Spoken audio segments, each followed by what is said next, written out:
우리 첫 번째 소식은 강은희 교육감 항소심 판결 소식부터 좀 전해주시겠습니까? 네, 그래서 제가 이렇게 판결문도 좀 들고 나왔습니다. 강은희 교육감이 이번에 살아났는데요. 그 이야기를 잠깐 전해드리려고 합니다. 네. 그 항소심에서 1심에서 200만 원 벌금형이 항소심에서 80만 원으로 줄었어요. 예, 어떻게 그렇습니다. 된 인물입니까? 네, 사실 이제 강은희 교육감이 1심에서 200만 원 받은 이유가 있지 않습니까? 왜 그랬냐면은 본인의 그 선거를 치르면서 예비 선거 홍보물에 그때 당시에는 새누리당이었죠. 그렇죠. 새누리당 비례대표 새누리당 이런 정당 이름을 쓰면 안 되는데 정당 이름을 썼습니다. 그래서 이 문제가 논란이 됐습니다. 제가 듣기로는 말이죠. 강 교육감이 대수롭지 않게 생각하고 네. 1심 재판을 조금 소홀히 대처했다. 변호인단 선임도 그렇고 그런 이야기도 들리던데요. 네, 그렇습니다. 그냥 그때 당시에는 인정을 하더라도 뭐 100만 원 이상은 받지 않을 거다. 그래서 뭐 충분히 90만 원 정도 이하로 받을 거기 때문에 교육감직을 유지하는 데는 아무 문제가 없을 거다 이렇게 생각을 했었죠. 네. 근데 200만 원 받고 지금 아뜨거라 되었던 거죠, 그러면. 그렇죠. 그래서 이제 그 변호인단을 전원 교체를 다 했습니다. 변호인단은 어떤 분들을 선임하셨죠, 그때?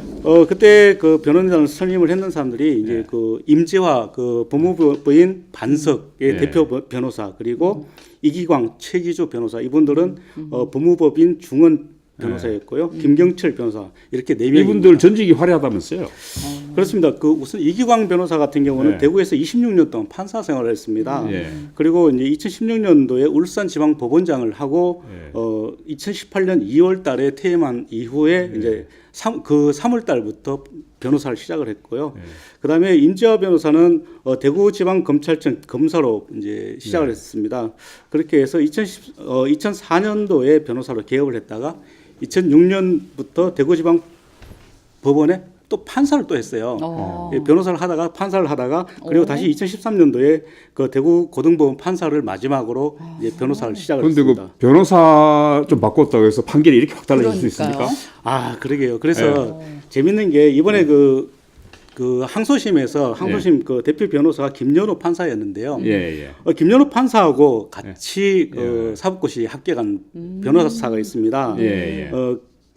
김경철 변호사인데요. 김경철 변호사는 그 김연호 부장판사하고 같이 사법고시 34회 동기였고요. 그리고 사법연수원도 같은 23기 동기였습니다. 그리고 대구지방법원에서 같이 판사 생활을 했거든요. 아니 그럼 강 교육감 쪽에서는 딱 그 재판부에 그걸 딱 알고 그런 변호인을 선임했네요. 그러면요.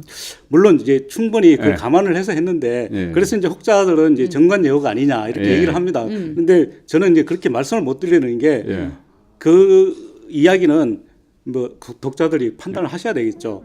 판사로 같이 활동을 했었고 또 같이 사법고시 동기고 사법연수원 동기였는데 서로 눈빛만 봐도 잘 알 수 있는 사람들이지 않습니까? 그런데도 이렇게 판결이 난 거는 저는 정관예우라고 말씀 절대 못 드립니다. 알아서 판단하십시오. 네. 알아서 판단하시면. 네. 우리 조 기자는 아무 얘기도 안 했습니다. 네.